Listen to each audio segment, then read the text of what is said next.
Selamat datang di channel Si Paling Horor. Di channel ini, kita akan membahas dan menceritakan berbagai kisah horor pendakian gunung, pengalaman mistis para pendaki, serta cerita-cerita menyeramkan yang konon benar-benar terjadi di gunung-gunung Indonesia, termasuk di Gunung Gede. Beberapa cerita mungkin terdengar tidak masuk akal. Tapi banyak pendaki yang mengaku pernah mengalaminya sendiri. Jadi sebelum kita mulai ceritanya, siapkan nyali kalian. Matikan lampu kamar. Dan pastikan kalian mendengarkannya sampai selesai. Selamat mendengarkan, dan ingat, tidak semua yang ada di gunung adalah manusia. Gunung itu selalu punya cerita. Setiap orang yang pernah mendakinya pasti membawa pulang kisah masing-masing. Ada yang pulang dengan cerita indah tentang matahari terbit, ada yang membawa kenangan tentang persahabatan, dan ada juga yang pulang dengan cerita yang sulit dijelaskan dengan logika.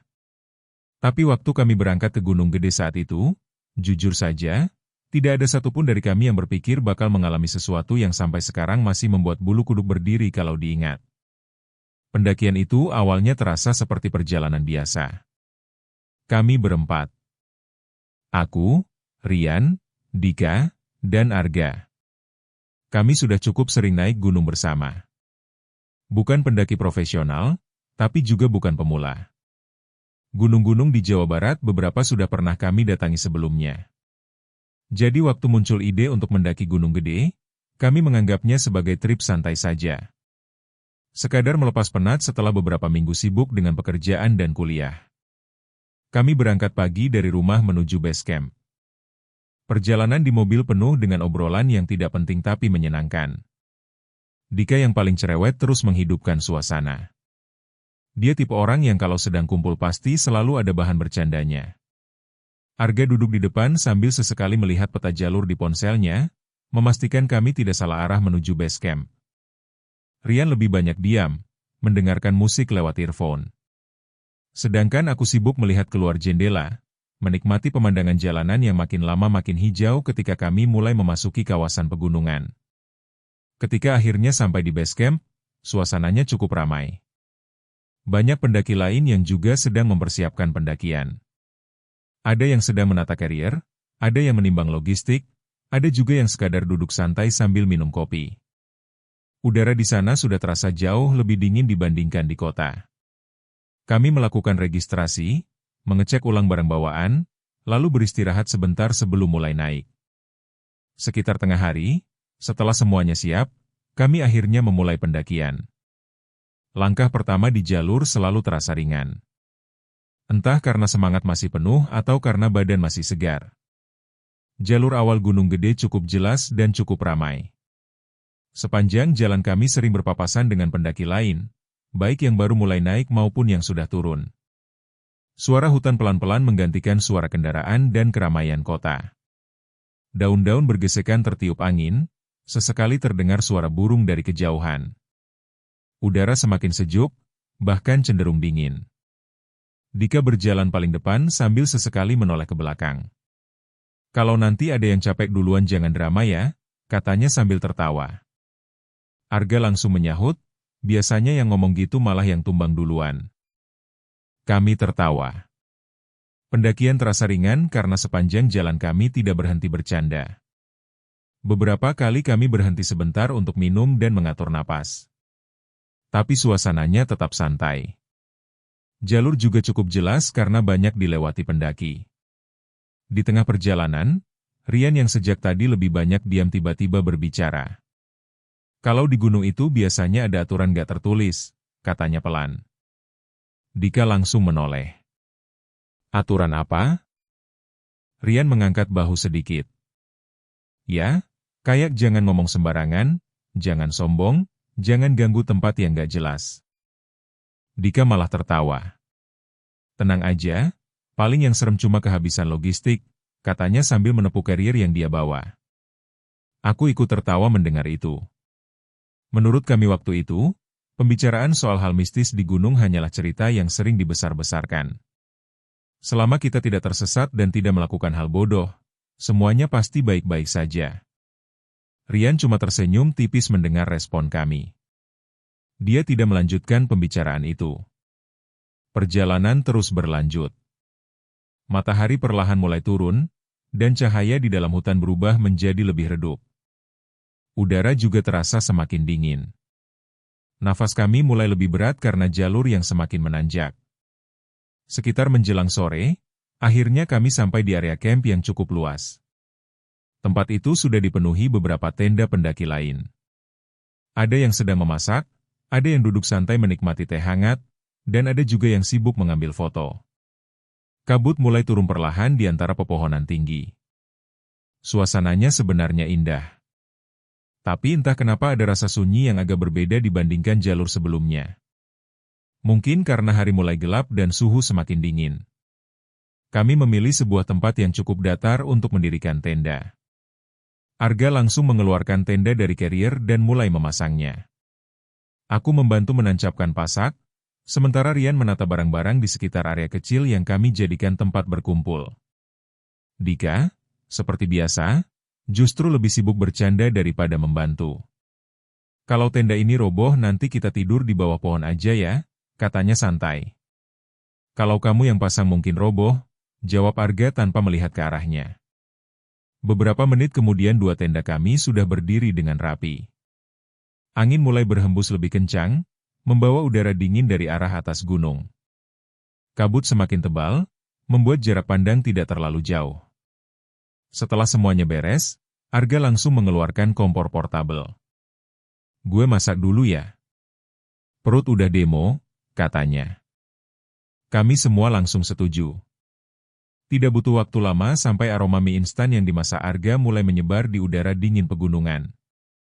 Bau kuah panas itu langsung membuat perut terasa semakin lapar. Kami duduk melingkar di atas matras tipis sambil menunggu mie matang.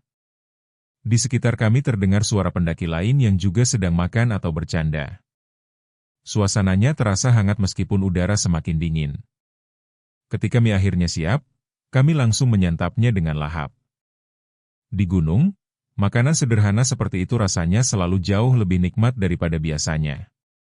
Di tengah-tengah kami makan, tiba-tiba ada seorang bapak pendaki yang berjalan melewati area tenda kami. Usianya mungkin sekitar 50 tahun. Wajahnya terlihat tenang, dan langkahnya santai seperti orang yang sudah sangat terbiasa dengan gunung. Beliau berhenti sebentar di dekat kami.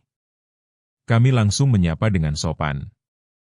"Punten, Pak," kata Rian. Bapak itu mengangguk pelan.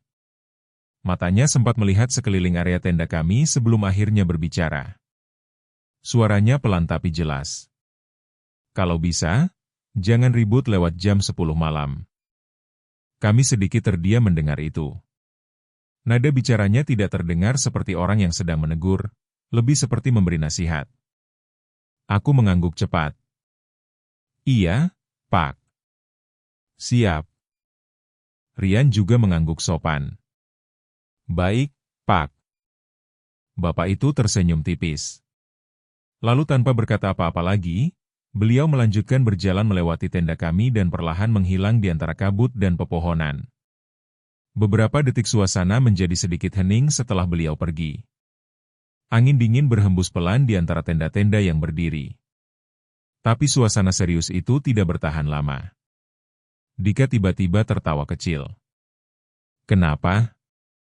Nanti ada yang ikut nyanyi," katanya dengan nada bercanda. Arga langsung tertawa. Aku juga ikut tertawa, meskipun sebenarnya tidak terlalu mengerti kenapa bapak tadi berkata begitu. Ya mungkin biar gak ganggu pendaki lain, kataku mencoba masuk akal. "Iyalah," jawab Dika santai.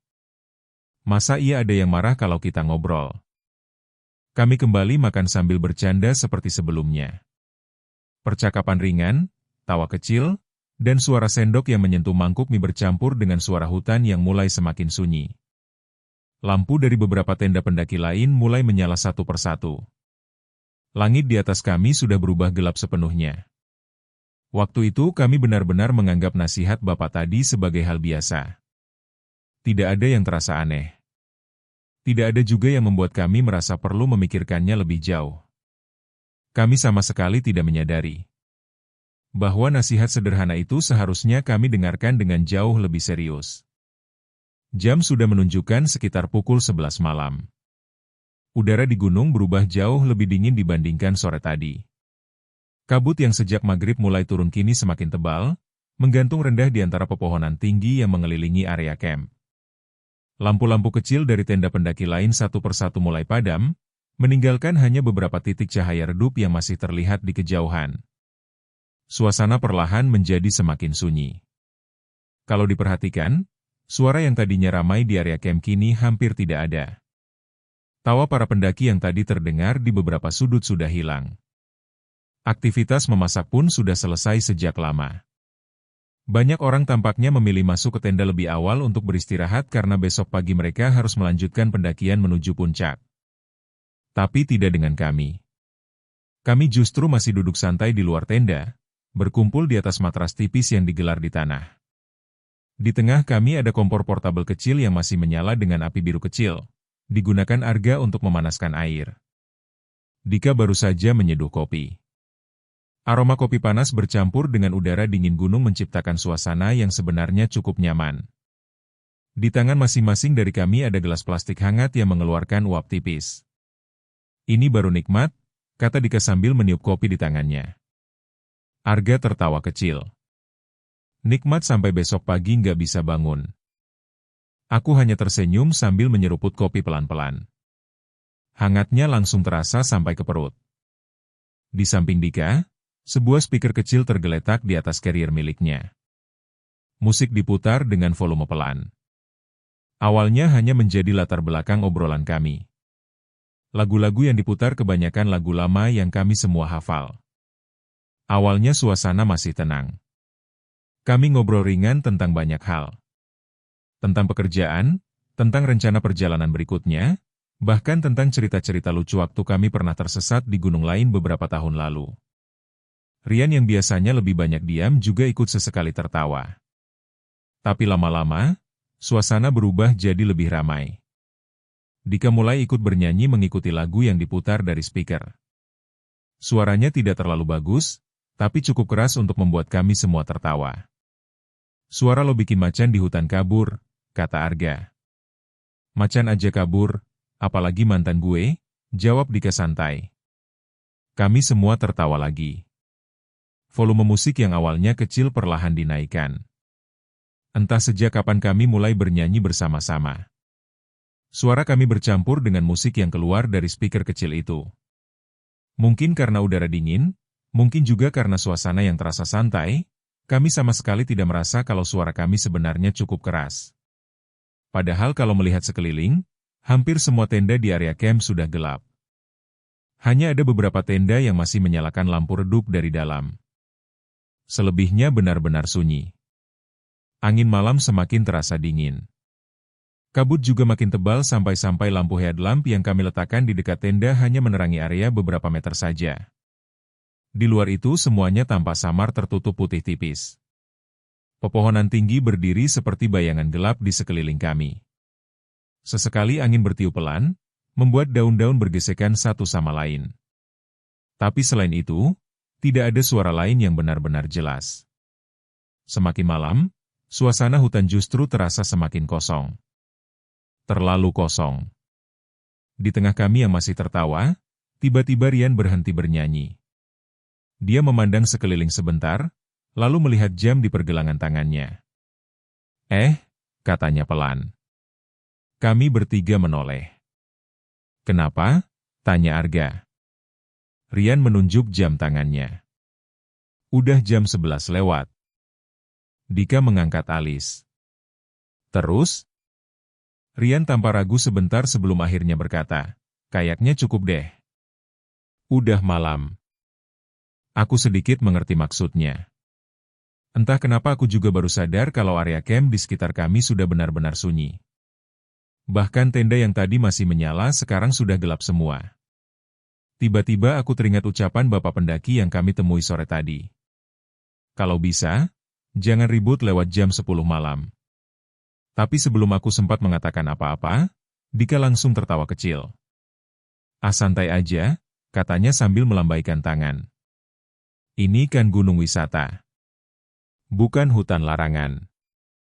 Arga juga terlihat tidak terlalu memikirkan hal itu. Lagi pula kita juga nggak terlalu berisik kok, katanya. Padahal kenyataannya speaker masih menyala dan kami masih bercanda cukup keras. Rian tidak membantah lagi. Dia hanya menghela napas kecil dan kembali duduk. Musik terus diputar. Obrolan terus berlanjut. Kami masih tertawa, masih bernyanyi beberapa lagu lagi, masih menikmati kopi panas yang perlahan mulai habis. Waktu terasa berjalan cepat. Tanpa terasa, jam sudah mendekati tengah malam.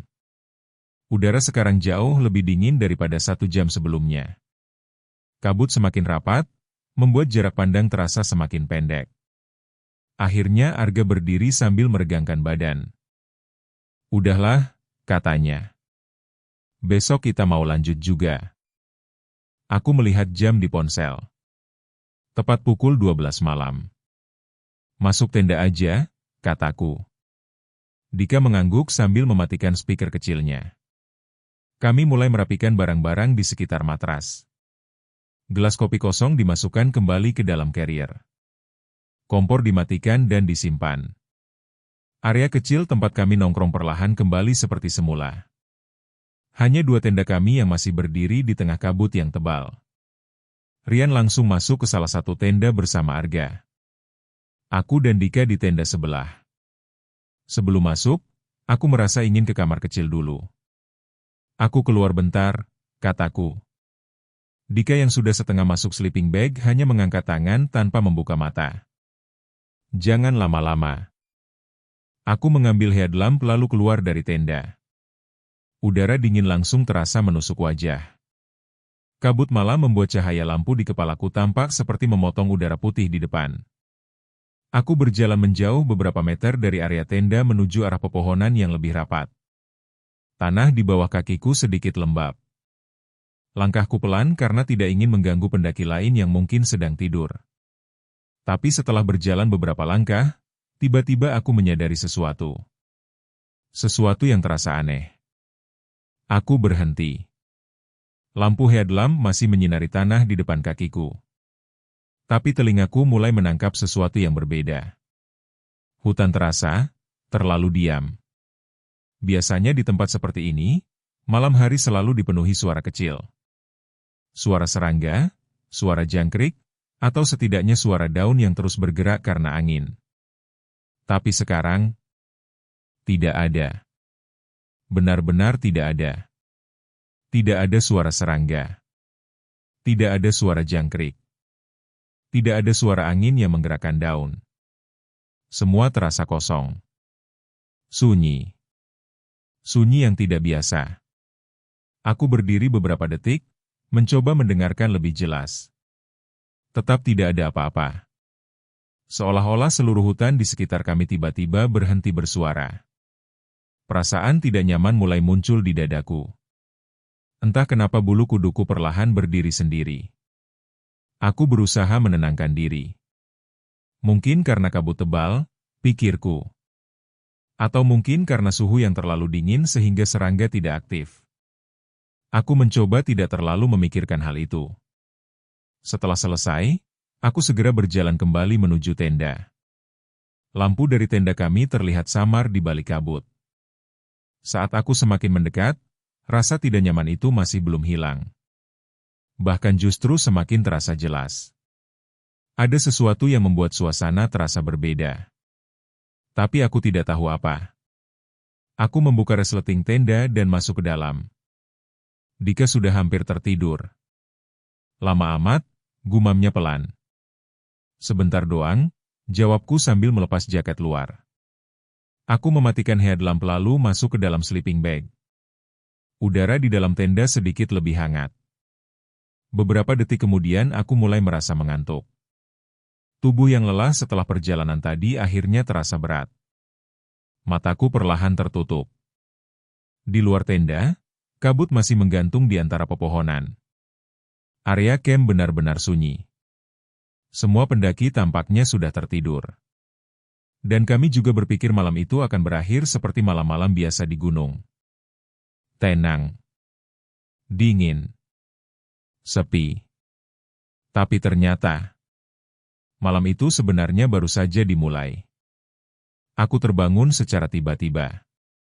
Tidak ada mimpi buruk yang kuingat, tidak ada suara keras yang langsung menyadarkanku. Rasanya lebih seperti tubuhku dipaksa bangun oleh sesuatu yang tidak terlihat. Seolah ada dorongan halus yang menarikku keluar dari tidur. Mataku terbuka dalam keadaan setengah sadar. Beberapa detik pertama aku bahkan tidak tahu di mana aku berada.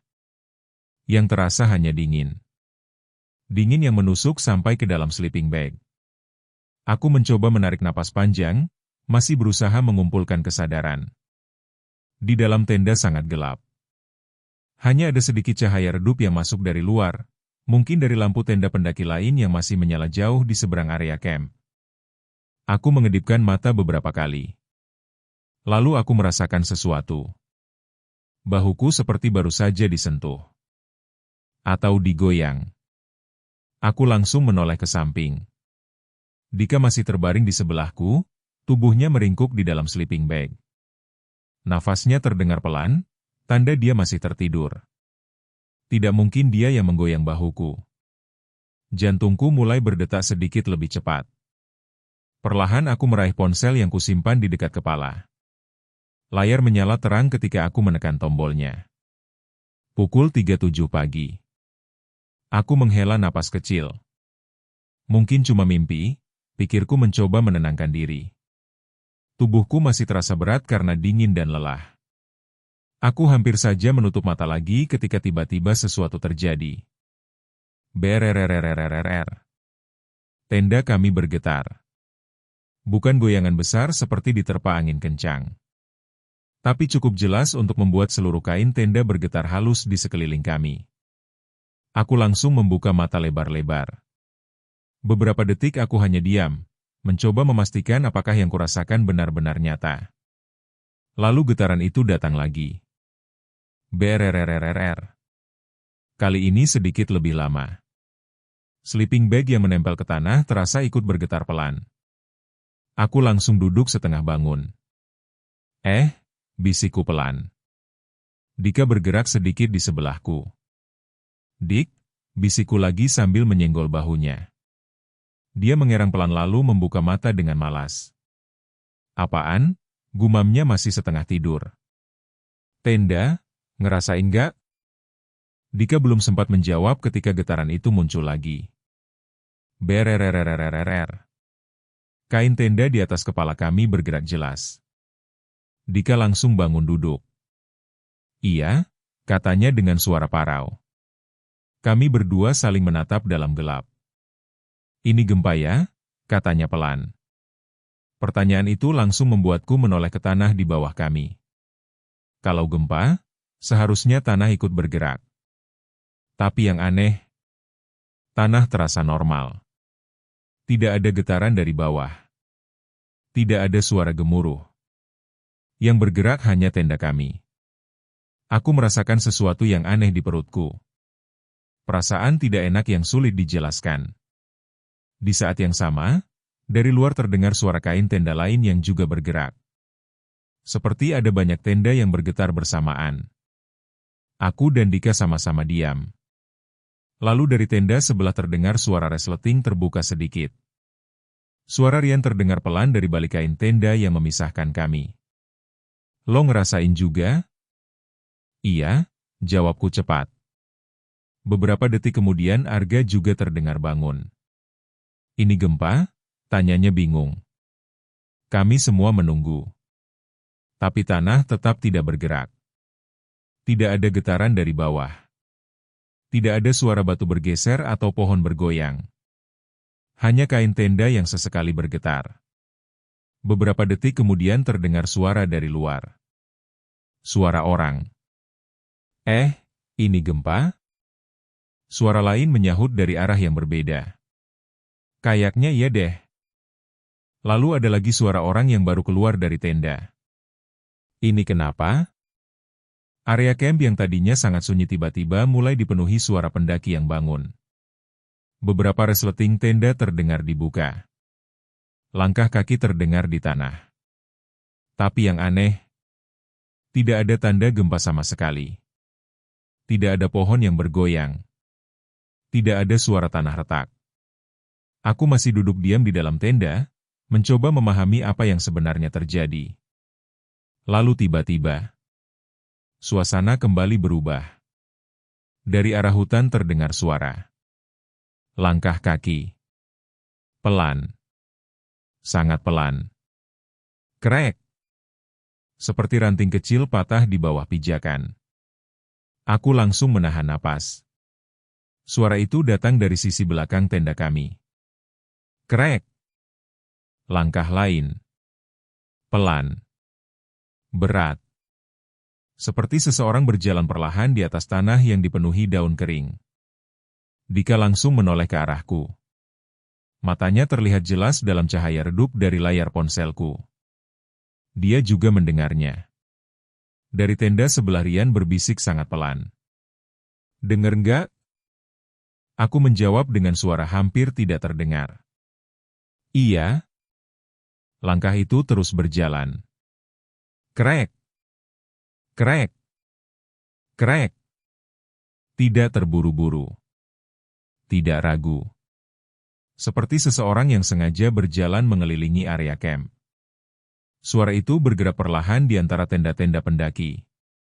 Kadang mendekat. Kadang menjauh. Tidak ada suara orang berbicara. Tidak ada suara senter dinyalakan. Hanya langkah. Rian tiba-tiba berbisik lagi. Suaranya sangat pelan, hampir seperti hembusan napas. "Jangan keluar." Aku langsung diam. Dika juga tidak bergerak sama sekali. Langkah itu semakin dekat. Krek. Krek. Krek. Sekarang suara itu benar-benar berada di belakang tenda kami. Aku bahkan bisa mendengar suara daun kering bergeser tepat di luar kain tenda. Jantungku berdetak keras sampai terasa di telinga. Aku menahan napas. Langkah itu berhenti. Benar-benar berhenti. Tepat di belakang tenda kami. Tidak ada suara apapun selama beberapa detik. Hening. Hening yang sangat menekan. Aku bahkan bisa mendengar napas Dika yang tertahan di sampingku. Lalu tiba-tiba, beraraak. Tenda kami diguncang keras dari luar. Bukan getaran kecil seperti tadi. Ini benar-benar dorongan kuat. Seluruh tenda bergeser sedikit. Tiang tenda bergetar keras. Sleeping bag kami ikut terdorong. Arga langsung berteriak dari tenda sebelah. "Siapa itu?" Tidak ada jawaban. Tidak ada suara orang lari. Tidak ada suara tertawa. Hanya kabut dan hutan yang kembali diam. Kami semua masih membeku di tempat. Beberapa detik terasa seperti sangat lama. Lalu langkah itu terdengar lagi. Krek. Krek. Krek. Tapi sekarang menjauh. Perlahan bergerak meninggalkan tenda kami. Langkah itu berjalan ke arah tenda lain di area camp. Beberapa detik kemudian terdengar suara teriakan dari kejauhan. "Woye. Apa ini?" Lalu suara lain. Tenda gua digoyangin. Sekarang area camp benar-benar ramai. Banyak resleting tenda dibuka bersamaan. Beberapa orang keluar sambil menyalakan senter.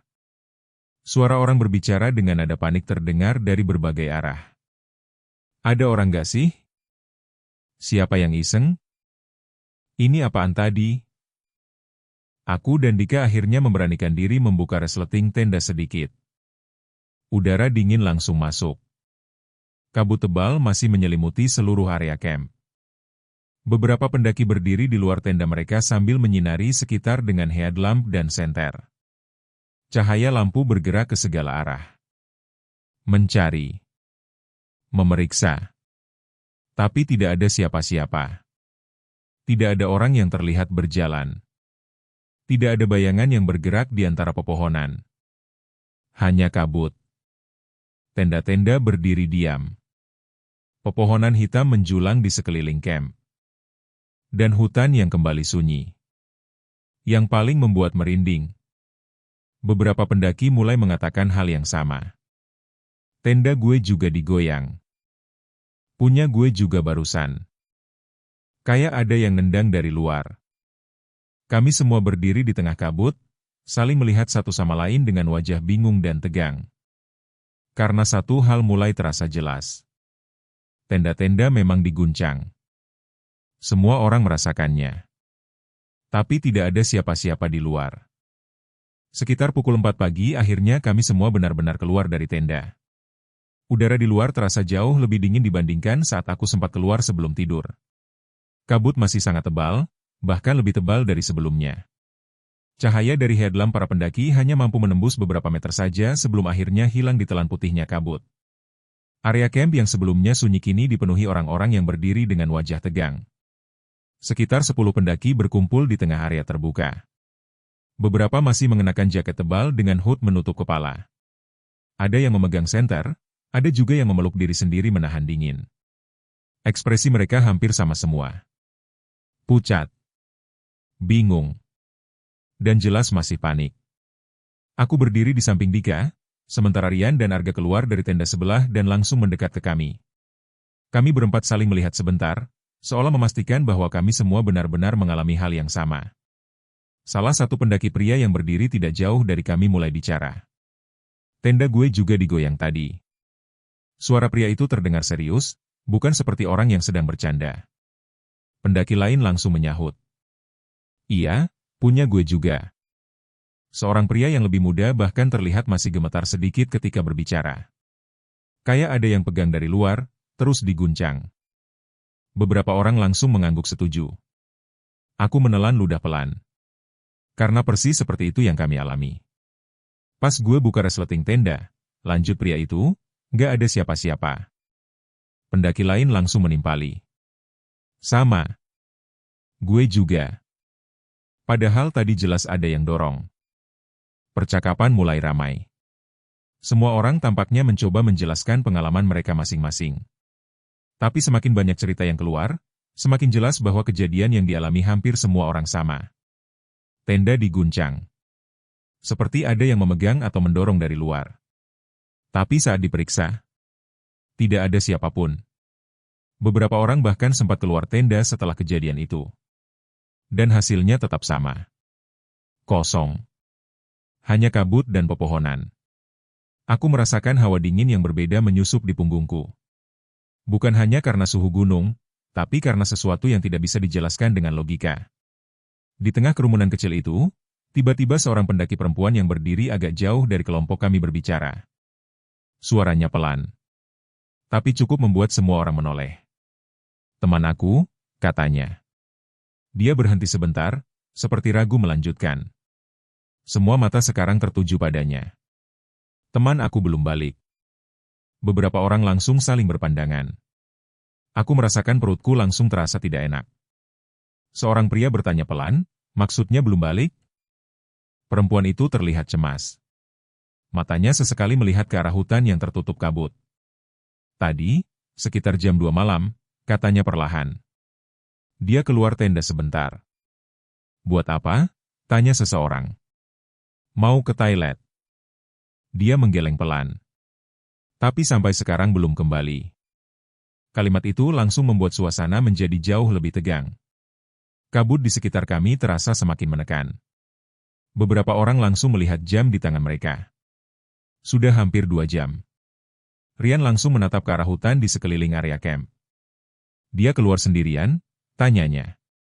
Perempuan itu mengangguk pelan. Dia bilang cuma sebentar. Beberapa pendaki mulai terlihat gelisah. Seseorang berkata, jangan-jangan dia nyasar. Pendaki lain menggeleng. Kalau cuma ke toilet nggak mungkin jauh. Arga menghela napas panjang. Coba kita cari sekitar sini dulu. Akhirnya beberapa orang sepakat untuk mengecek area sekitar camp. Kami tidak berani pergi terlalu jauh. Kabut sangat tebal sampai-sampai jarak pandang mungkin hanya 5 meter. Lebih dari itu semuanya hanya bayangan putih.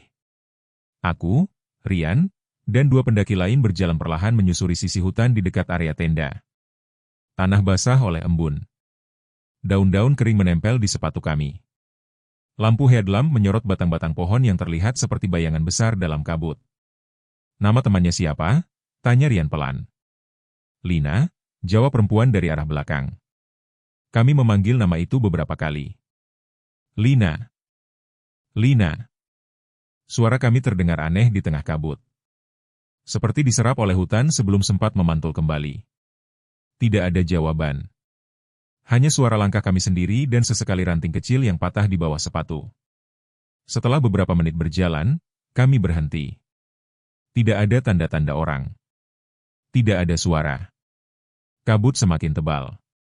Rian akhirnya berkata pelan, "Jangan terlalu jauh. Nanti malah kita yang nyasar." Kami semua setuju. Akhirnya kami kembali ke area camp. Perempuan tadi masih berdiri di dekat tendanya, wajahnya terlihat semakin cemas. Beberapa pendaki lain mencoba menenangkannya meskipun mereka sendiri tampak tidak jauh lebih tenang. Waktu terasa berjalan sangat lambat. Sekitar setengah jam berlalu sejak kami mulai mencari. Langit masih gelap. Fajar belum terlihat sama sekali. Kabut masih menggantung rendah di antara pepohonan. Lalu tiba-tiba, seseorang berkata pelan, Semua orang langsung menoleh. Dari arah hutan yang tertutup kabut, sebuah bayangan mulai terlihat. Seseorang berjalan keluar dari dalam kabut. Langkahnya pelan. Tubuhnya sedikit membungkuk seperti orang yang sangat lelah. Pendaki perempuan tadi langsung menutup mulutnya. "Itu dia," katanya dengan suara hampir tidak terdengar. Kami semua memperhatikan dengan tegang. Bayangan itu semakin jelas. Seorang perempuan. Jaketnya sedikit kotor di bagian bawah. Rambutnya terlihat agak berantakan. Ketika dia keluar dari kabut dan mendekati area camp, beberapa orang langsung berjalan ke arahnya. "Lina, lo dari mana?" Pendaki perempuan tadi langsung memeluk temannya. Wajahnya jelas terlihat lega. Beberapa orang bahkan menghela napas panjang seperti baru saja menahan napas sejak tadi. Aku juga merasakan hal yang sama. Setidaknya dia sudah kembali. Tapi perasaan lega itu tidak bertahan lama. Karena ketika perempuan itu, Lina, mendekat lebih dekat ke cahaya headlamp kami, ada sesuatu yang terasa aneh. Wajahnya kosong. Matanya terbuka, tapi tatapannya seperti tidak fokus. Seperti orang yang sedang sangat linglung. "Lo kemana?" tanya temannya lagi. Tidak ada jawaban. Lina hanya berdiri diam. Beberapa detik kemudian dia akhirnya membuka mulut. Suaranya sangat pelan. Hampir seperti berbisik. Dia marah. Semua orang langsung terdiam. Aku merasakan bulu kuduku berdiri lagi. Temannya memegang bahunya. "Siapa?" Lina tidak menjawab langsung. Matanya melihat sekeliling area camp. Lalu dia berkata lagi, "Kalian berisik." Kalimat itu meluncur pelan tapi jelas. Seolah-olah bukan dia yang benar-benar mengatakannya. Semua orang langsung saling berpandangan. Aku merasakan dada terasa dingin. Rian yang berdiri di sebelahku langsung menunduk sedikit, lalu berbisik sangat pelan hanya untuk kami berempat. "Ini karena kita semalam." Tidak ada yang membantah. Kami semua langsung teringat apa yang kami lakukan beberapa jam sebelumnya. Musik. Bernyanyi keras. Tertawa sampai tengah malam. Dan nasihat bapak pendaki yang kami abaikan. Kalau bisa, jangan ribut lewat jam 10 malam. Tidak ada yang mengatakan apa-apa lagi setelah itu. Suasana menjadi sangat berbeda. Bahkan ketika langit mulai perlahan berubah lebih terang, tidak ada yang benar-benar merasa tenang. Akhirnya kami berempat memutuskan sesuatu tanpa banyak diskusi. Kami akan turun. Pagi itu juga. Begitu matahari mulai naik dan kabut perlahan menipis, kami langsung membereskan tenda dan memasukkan semua perlengkapan ke dalam carrier. Pendaki lain juga terlihat melakukan hal yang sama, meskipun tidak semua. Perempuan bernama Lina itu masih terlihat agak linglung, tapi sudah mulai bisa diajak bicara sedikit oleh temannya. Kami tidak ingin menunggu lebih lama. Sekitar pukul 7 pagi, kami mulai turun gunung. Perjalanan turun terasa sangat berbeda dari saat kami naik. Tidak ada yang banyak bicara. Biasanya Dika yang paling cerewet pun sekarang lebih sering diam. Sesekali kami hanya saling melihat, tapi tidak ada yang benar-benar ingin membahas kejadian tadi malam. Suara langkah kaki di jalur tanah menjadi satu-satunya suara yang terdengar. Hutan di siang hari sebenarnya terlihat biasa saja. Cahaya matahari masuk di antara pepohonan. Burung mulai terdengar lagi. Serangga juga kembali bersuara. Seolah-olah tidak pernah terjadi apapun. Tapi kami tahu apa yang kami alami semalam benar-benar nyata. Butuh beberapa jam sampai akhirnya kami tiba kembali di base camp. Begitu kerir kami diturunkan dan tubuh kami bisa benar-benar rileks, rasanya seperti baru keluar dari tekanan yang sejak tadi menempel di dada. Penjaga base camp yang duduk di dekat meja registrasi melihat kami. Dia tersenyum santai. "Udah turun?" tanyanya. "Iya, Pak," jawab Arga. Kami hampir saja berjalan pergi ketika penjaga itu tiba-tiba berkata lagi. "Semalam jam 3 ya?" Kami langsung berhenti. Aku menoleh. "Bapak tahu?" Penjaga itu hanya tersenyum tipis. Ekspresinya santai, seperti orang yang sudah sangat terbiasa mendengar cerita seperti ini. Dia kemudian berkata pelan. "Di sana, jam 3 memang waktunya mereka lewat." Tidak ada yang berani bertanya lebih jauh. Kami hanya saling berpandangan. Dan sejak saat itu, setiap kali kami mendaki gunung lagi, kami selalu mengingat satu hal. Pantangan di gunung sebaiknya jangan pernah dilanggar.